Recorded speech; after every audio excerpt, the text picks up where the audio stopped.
Hello, Hello, good evening. nice to see you. Good evening. Um, I think we're still wait for a couple more Yes, people. we can. Mm, I will at first say something to our Polish audience. Yeah, Mm, dobry wieczór. dobry, I googled it. dobry wieczór. Ja nazywam się Wojtek Krzyżanowski. Będę prowadził dzisiaj rozmowę z pianistką Adrianą von Franque. Będziemy rozmawiać po angielsku. Cała rozmowa zostanie przetłumaczona i pojawi się 1 marca już w radiu. I said that here we will talk in English, but the conversation will be transcribed and it will be available on the radio on March 1st. Okay, I think that there is no point waiting longer. The whole conversation will be available also on our Instagram later. We will also put it on YouTube and Facebook probably. We are encouraging everyone who is with us to ask some questions in the text, and we will try to answer them. I am very happy to invite you all to ask some questions, and I'm very happy and honored to meet our guest today, Miss Adriana von Franque, pianist from graduating from Hubert Rutkowski. Also in Hamburg, Professor Rutkowski has been our guest many times here, so the audience knows him very well. First, can we hear something more about you, about your story with the piano? How did it all begin? Of course, yes. Well, I'm not from a musical family. My parents aren't musicians, but I saw a piano at a friend's house at the age of 3, I guess, and I found this instrument so exciting and thrilling, and I wanted to learn it, and I really begged my parents to have a piano at my home and to start lessons, to start having lessons, and it worked. And when I was 6, I could finally start playing piano, and then it just was always my passion, and I wanted to study it and to be a professional piano player. And I think we will also talk a bit about Chopin later, and he is really one of the composers that also motivated me to do this, because I fell in love with his music when I was young. Yeah. Yes, yes, I see. I hear this story many times among pianists. Yeah. That this is something that just moves their heart, so that you have no other Yeah. option but to pursue. It is like that. And then I went to study in Hamburg, and first I studied with Hubert Rutkowski and later with Alexander Magyar there. Yes. Okay. Thank you. I think it's time to ask you about the album, because this is one of the reasons that we are here. You have just released a wonderful album. I have it with me, actually. Yeah, I have one too here. Yes, it is not released yet. It will be released on March 1st, which is also the birthday of Chopin. I didn't think of it. It is a really cool coincidence. And yes, but we have already the D'un Vieux Jardin by Lily Boulanger that is online, and you can stream it. But all the pieces will be released on March 1. So we're inviting everybody to check out this piece by Lily Boulanger already, and to wait for the full release. First question I would like to ask, because I think that it relates to the whole concept of the album. Could you explain the title? Because it's Filigrane. Filigrane? Yes, the title is Filigrane, and it has several meanings, because in German, if you say filigrane, it means something very fine, something filigree. It is a word to describe something very fine. And then you have the meaning in French, which is watermark. And they don't use it like we use it in Germany. And so I chose this word to have the mix of both meanings, because it fits so good to the pieces I chose. There is a kind of watermark that connects the pieces, and it is this sound of Paris I heard when I played them, when I studied them, and it connects them.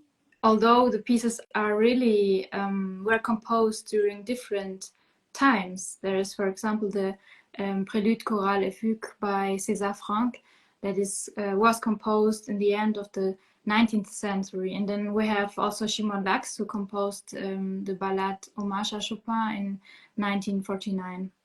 But we have this kind of floating sounds and so delicate polyphony that just unites the pieces. Yes. And then they are also very filigree and fine, you know, that's why I love this title, and I said that must be the title of the album. I really think that this certainly the sense of interconnectedness of a lot of pieces and artists, composers, Yes. is very, very, very true here about this title. I also wanted to say that I think most people in Poland can also think about another meaning of the filigrane, because we have the adjective filigranowy, and it's mostly related to people who have a delicate body. Oh wow! We have another meaning. It's Yes, and I think I really love this program. It has so much colors that unites the pieces, and you can really see pictures when you play them, and also have different like interpretations in your perception when you hear it, and that's something I really like. And yeah, I think it's a very filigree program. I think that it makes a lot of sense that it is released on Chopin's birthday, because all of these meanings and all of these artists can be somehow connected to the piece by Szymon Laks, which was originally composed for Chopin's 100th birthday. Yes, yes. Yeah, it is really. I didn't think of that, and then when you told me, I was really happy, because he also was one of the composers that enjoyed the Paris and being there, and also was for sure an influence for the upcoming generations after Chopin and César Franck, and he was such an important person for the piano also. And yes, I think it is cool. And sometimes I think it's a bit sad that I didn't record a Chopin piece for this program, but actually we recorded more pieces that will be online a bit later this year, and also 2 mazurkas, and yeah, that's really cool.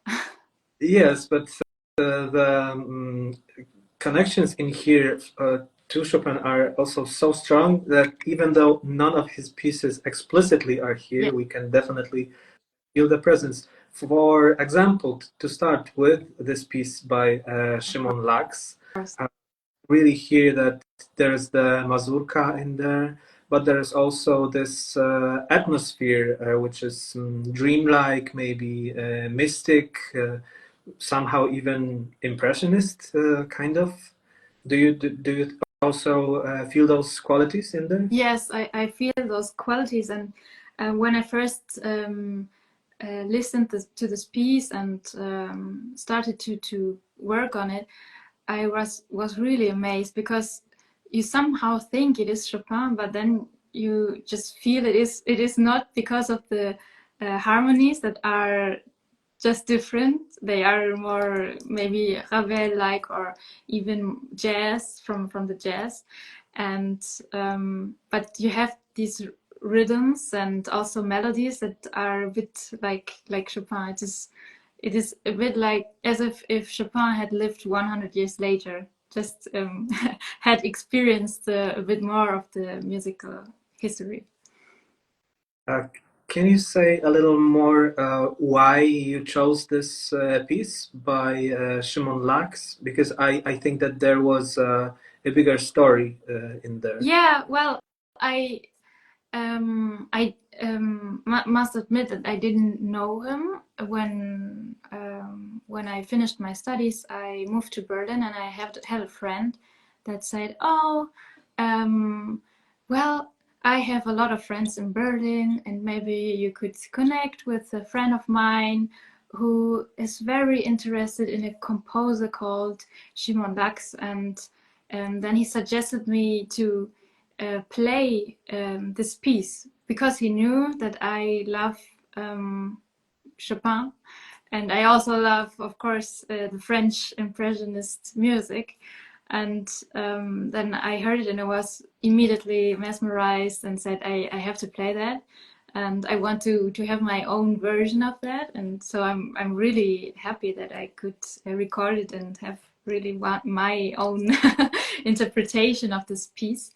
And yeah, and also I wanted to know more about Szymon Laks, and I made a lot of research. I even met his son in Paris last year in summer, when I wrote also the booklet for the album. And yes, I talked a lot about him, and I think you know he has a very sad history, because he was born in 1901 in Warsaw in Poland, and then in 1926 he went to Paris to continue his compositional studies, and had a great time. His pieces were played by Vlado Perlemüter and Maurice Maréchal, a very, very famous cellist. And yes, then there was the Second World War, and we have to say he was a Jew, so he couldn't flee in time, and was also captured by the Nazis and then put into a concentration camp, into Auschwitz too.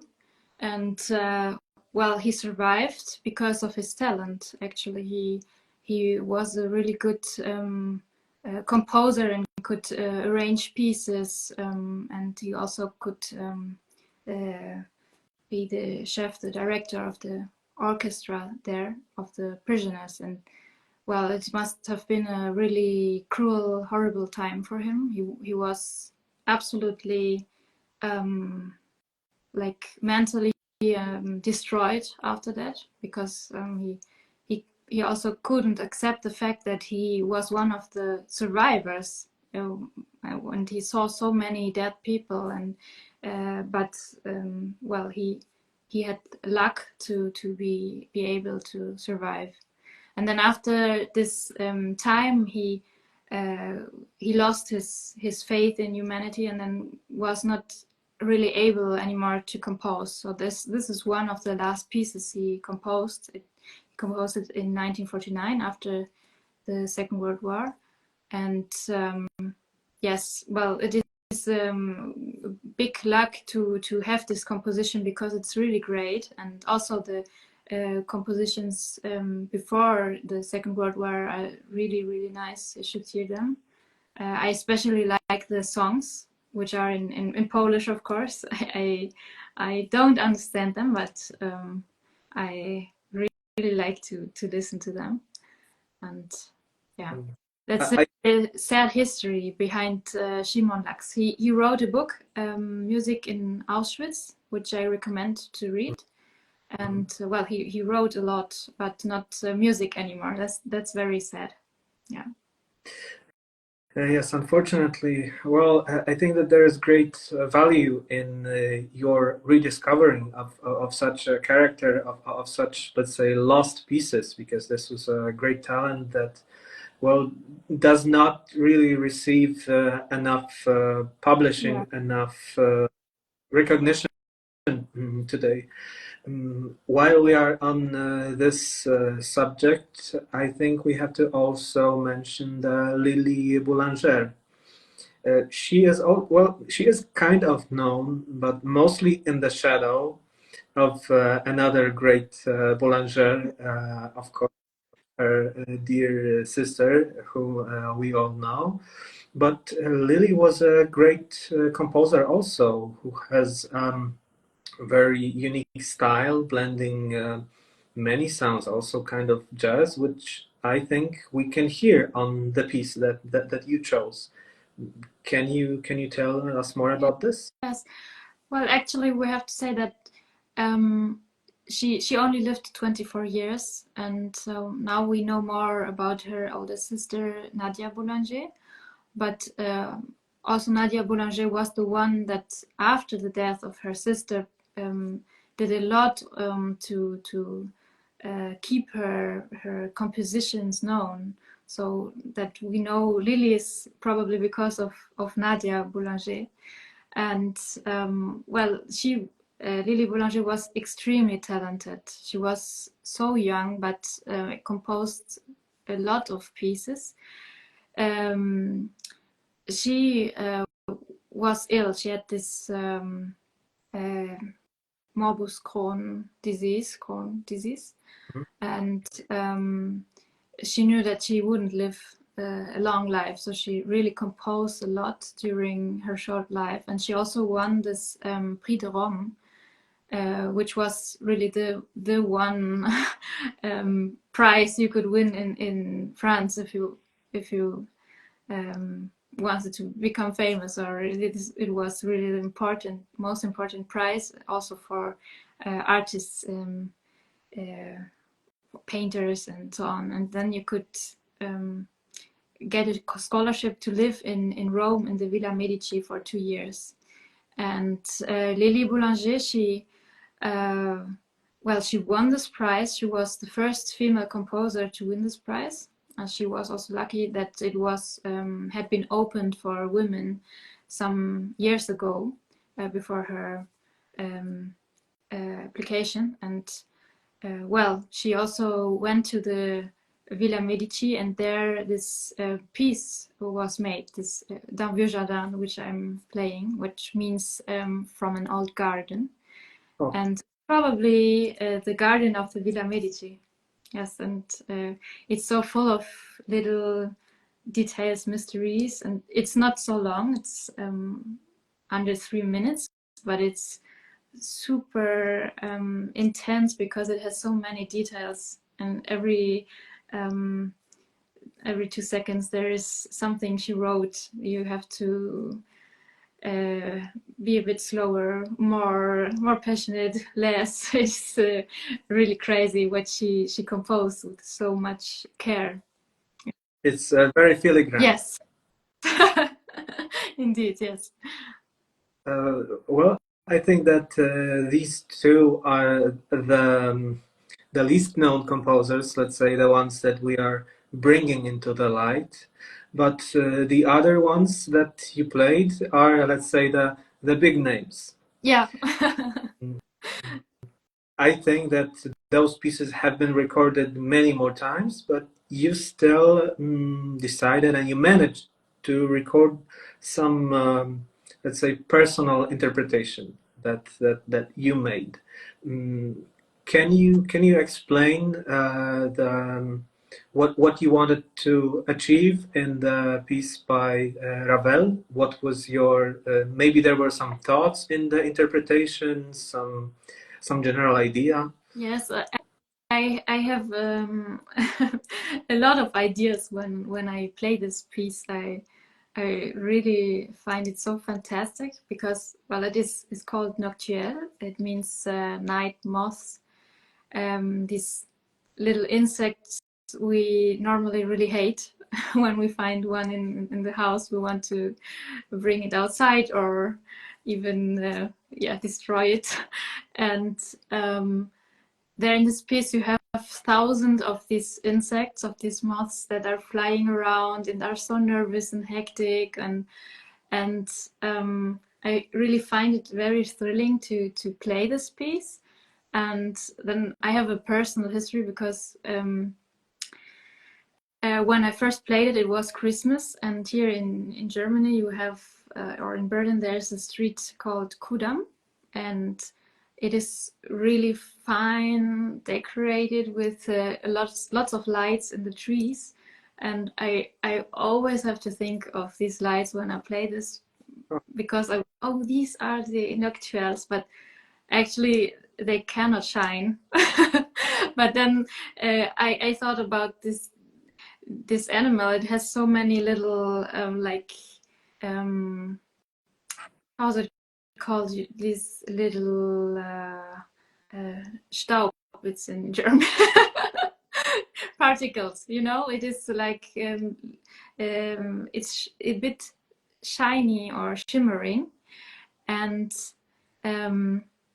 yeah, well, I've observed a lot of insects now, and I like them now because they are filigree in the end. Yes, yes. Then I also discovered that Ravel had a group of friends that liked to go out at night to bars and so on, and they called themselves noctuelle. They called themselves night moths. Yes, and that's probably the reason. And then he depicted himself with his friends in this piece. And there's also in the middle a really romantic and softer and not so fast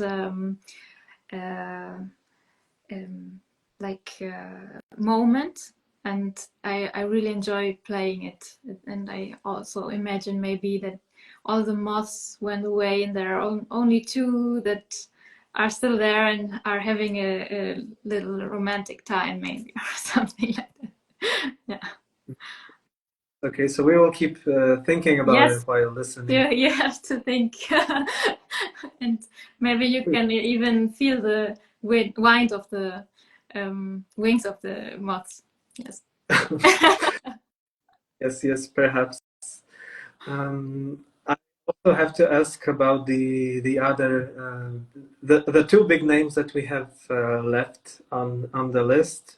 First one is the next impressionist, Debussy, who we also have to mention. Well, Debussy, Ravel also are somewhat thought of as the next people after Chopin. They borrowed from his ideas, his harmonic ideas, and again, I think that this is also very interconnected, right? This choice is not random. Debussy and Lily Boulanger, right, and Laux, all of those people were connected. And how is Debussy fitting into this big picture in here? Well, he's also fitting because of he also creates these nuances, these colors, and he's also very connected with Chopin. His first pieces are more romantic, actually, and Chopin, you know, he invented this kind of a bit of freedom, and then it just went on with the other composers. And yeah, I really love this Estampe by Debussy, and I play them for some years now, and I think it's really it's in my body now, so I wanted to record them too. And but these are three different pictures again, the Pagode and La Soirée d'Engrenade, and also Jardin sous la pluie. And well, I can also explain you. You can really hear in the first piece, Pagot, which means pagodas, these big Asian houses, and there he had his inspiration for this piece when he went to the this big exposition, universal exposition in Paris in 1889, because he heard gamelan orchestra from Indonesia there, this metallic bowl-like instruments. And then he really integrated what he heard into this piece. We really can hear a big gong, for example, and the little melodies of the higher instruments. And then in the soirée d'engrenade, which means afternoon or evening in Granada, in Spain, you suddenly have so many, or you feel the temperature rising up. It is so hot and passionate, and then you have the like Oriental melodies from Granada, because Granada was Muslim for a long time. And yeah, this is also a really different picture than the one before. And the last one, Jardin sous la pluie, is just lots of raindrops falling down, and also this somehow wet, this piece. And I really enjoy playing it and also feeling it, and I hope the people that listen to it also have this kind of feelings when they hear it. Well, definitely the different inspirations can be heard also in your interpretation. I believe that made it very visible to the ear, if I can say so. This is music you not only hear, but you really can feel and taste and see. That's what I really like about this music. Well, perhaps we should move to César Franck, who I think may be considered the most modern music of all this, maybe the most avant-garde in a way. César Franck? I actually wouldn't say that. Oh. I mean, he's the oldest of the composers, and more maybe romantic than the others. Mm-hmm. And but he was like the one who initiated the this kind of floating sounds, because he comes from the organ. He is the composer of the organ, the French composer, I must say, because he actually had a lot of discriminatory experiences during his life, because he was not French. He came from Belgium, and he wasn't really accepted in Paris for a long time. And for example, he couldn't apply for the Prix de Rome that not only Lille Boulanger won, but also Debussy, of course. And he couldn't do that. And yes, he got a lot of recognition for his organ playing, but a bit less for his compositions. And I think it's a bit sad, because I really think he was a really great composer. Franz Liszt even said that he was the Johann Sebastian Bach of his time. So it's a very big thing to say. And yes, I think that also. And well, he is more known for his organ compositions, and it has to do with his background, because he was a pianist, and his parents wanted him to be a famous pianist, and he didn't like it when he was young. And then when he turned 18, he wrote a letter to his father that he couldn't do that anymore, and he really quit playing piano. He didn't compose for piano anymore, nothing, and he waited like 40 years to compose again for the piano. And this is one of the pieces, Prélude, Chorale, Fugue. And it is really a dark piece, and sometimes I wonder really what he wanted to express, what kind of sadness he had. Maybe it was really this conflict he had with his parents, because he had no contact with them anymore after his break with the piano. Mm-hmm. And could you say that you also wanted to express something by putting his compositions at the end of the CD? Should we interpret that Yeah, remark? well, it is really one of my favorite pieces, and the longest of all the pieces of the CD, and it has it is really dark for a long time. It is maybe 15-16 minutes only darkness. And then there comes light in the end. That is such a big bright shining, and I think it is a good end for the CD. Okay. Yes. It's a climax for the album, Yeah. but in the end, we have the happy end. The let's happy say. end, yes. Okay, thank you. I think that we have a great handle on the album right now. I have also a couple of questions for you. Also wanted to remind the people who are listening that we are also waiting for some more questions. But let me ask you briefly if you still have time for Yes, our of course, additional. of course. Okay, wonderful. So perhaps also the last question about this album. I know that you played it on a very particular Steinway instrument, and I think that it fits the pieces very, very nicely. But I suppose that well, there was a lot of thought put into this of choosing this instrument. Yeah. Tell us more about this.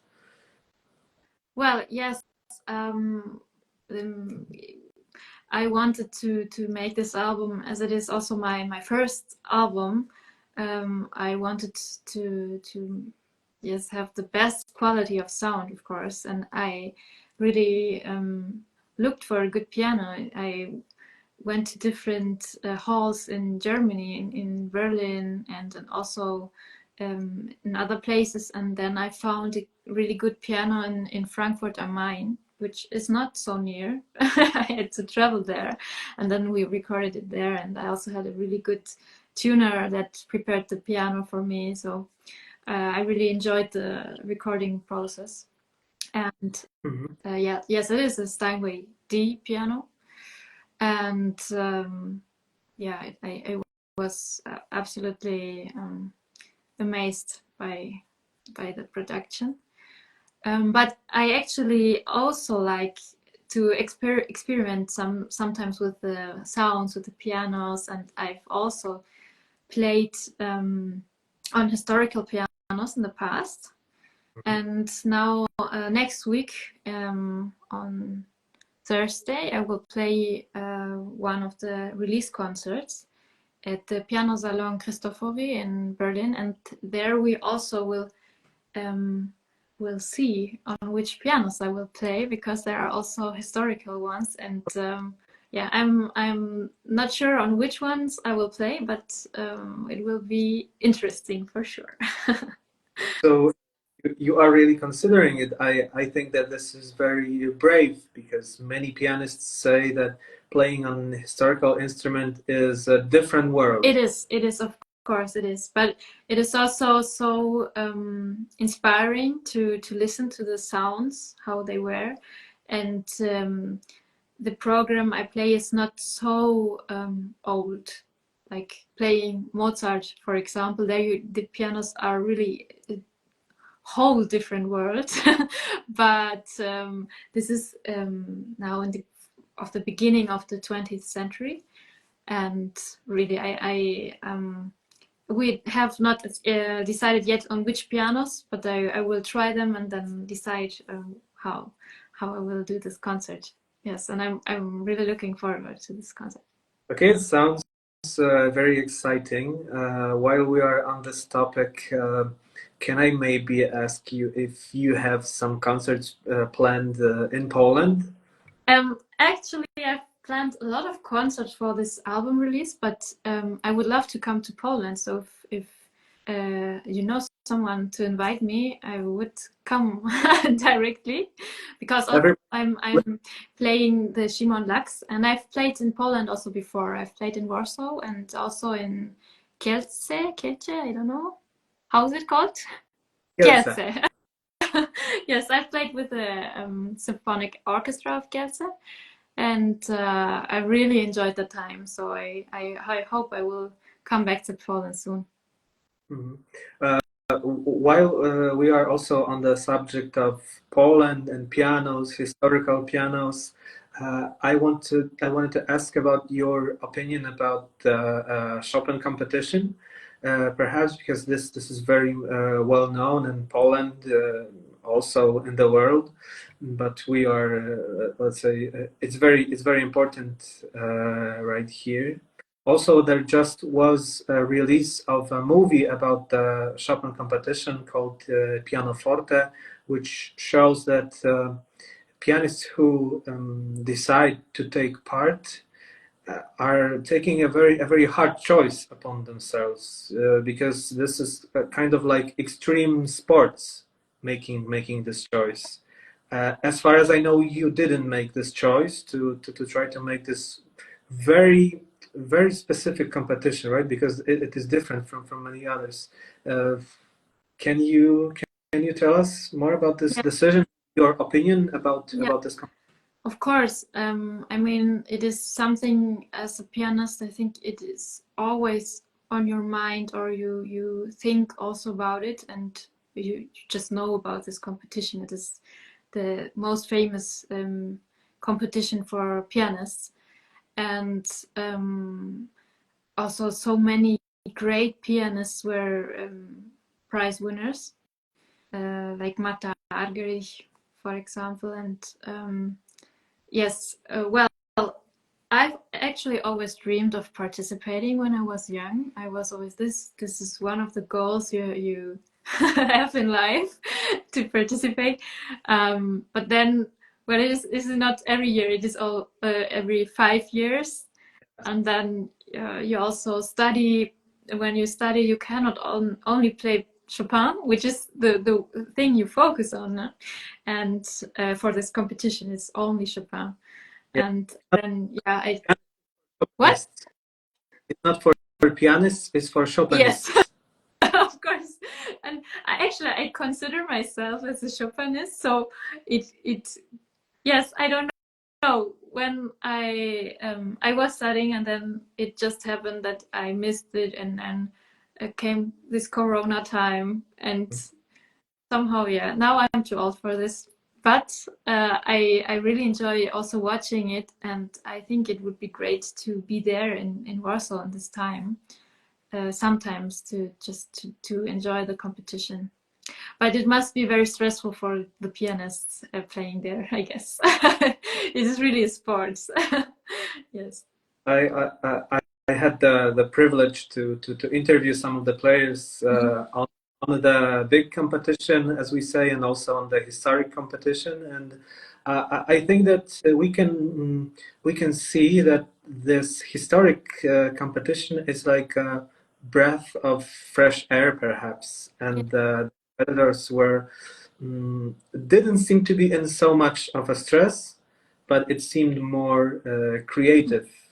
I think that you are interested in historic pianos. You also, let's Yeah. say, about this. I feel. Know about it, yes, and I've also watched it, and I was so impressed by the the concert, I think, I don't know if it was the first on the beginning or on the end, I don't know, but where Marta Argerich played, and she played also on a historical piano, and I think she managed it so great, and I didn't know she was able to play this piano. You really could hear that she could adapt it immediately. It was so impressive. Yes. Well, I have to ask because there was also Tomasz Yes. Ritter there, that he was also a student of Hubert Mhm. Rutkowski. Did you perhaps meet while studying piano? No, actually, when I was finishing, I think he came, and then well, maybe we met sometimes, but didn't talk so much because it was this Corona time.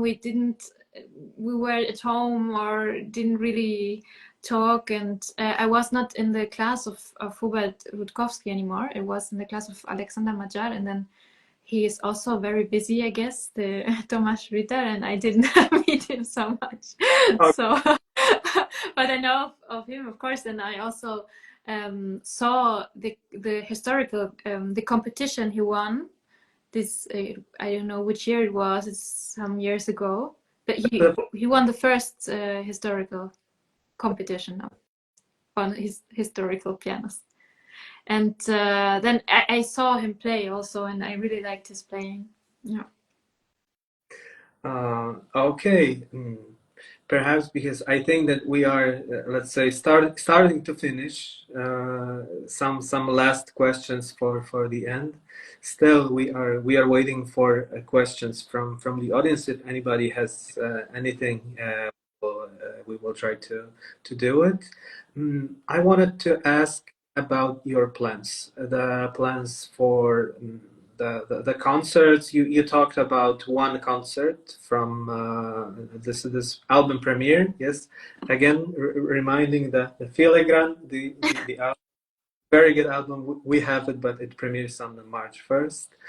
And first, the concerts with this music, and secondly, perhaps plans for the next album. Ah, yeah, that's a great question.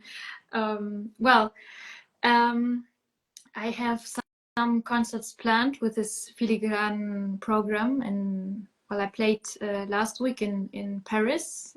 This was my wish to play the first concert of the release concerts in Paris, just because it is like the city of this album.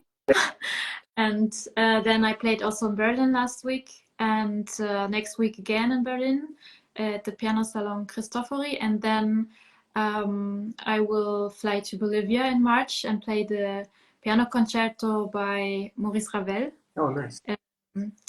In G major, and yes, it will be really nice, I hope, and I think. Well, I really enjoy preparing it. I'm really crazy about it right now. And then yes, in Bolivia I will also play the Filigrane program in Santa Cruz. Afterwards I will come back and play the program in Leipzig, in Munich, and Frankfurt am Main, and also in Madrid. And we're planning doing Vienna also, so it will be a little release tour until summer, and then perhaps Poland. I don't know. It would be great. Yes, waiting. Yes, so I'm really busy with that, and also very happy. I'm getting a lot of interviews, and it will be broadcasted in Bayerischer Rundfunk and also Deutschlandfunk, RBB, which is here the local radio in Berlin and Brandenburg. And yes, it's really an exciting time for me. And after playing all of these French composers of the end of the 19th and beginning of the 20th century, I'm actually planning playing a lot of Chopin. This is my next program. Play the Barcarolle, and we will see what else. So this is like the next. I don't know if it will be my album, but it will be definitely be my next piano program. And maybe I will also include the Ballade Hommage à Chopin by Szymon Laks also in this program. Yes, and combine it maybe with some ballads. I'm thinking about it. I have to define it still. Yes. Great. So we're waiting. Maybe also about this tour, because you said about many great cities and concert halls. Perhaps there will also be a live recording of this material, or you're not really planning it yet? Well, a live recording, I've not planned it yet. You mean a broadcast in Instagram also? I haven't planned it yet, but it's an idea to. I will keep it in mind. Just, I mean, I can put my phone somewhere so that you all can enjoy the music. Yeah. We will be happy to broadcast it on our Instagram. Thank you. Yes. Well, okay. I think that this is all. Perhaps you also have some special message about this album, something that we haven't talked about yet, something you would like to add? Well, just that I'm really happy to be here to have this interview with you, and I hope that people enjoy the album and get to know a bit about Szymon Laks also. And yes, and follow me on Instagram and also on these platforms they like Spotify or Apple Music, because we have some surprises in the next months, and we'll release other singles. I can say something of Chopin and also another Debussy, Clair de Lune, and Satie also. Yes, that will be something, but not directly. So we have to wait a bit. Yes. Okay, wonderful. So we will be keeping the eye for that. Thank you for this interview. Vielen Dank. And we're inviting everyone to hear your recordings, the music on March 1st, the Chopin's birthday, on our radio. Yeah, thank you for the invitation. Dziękuję. Thank you. Okay. So Bye. bye.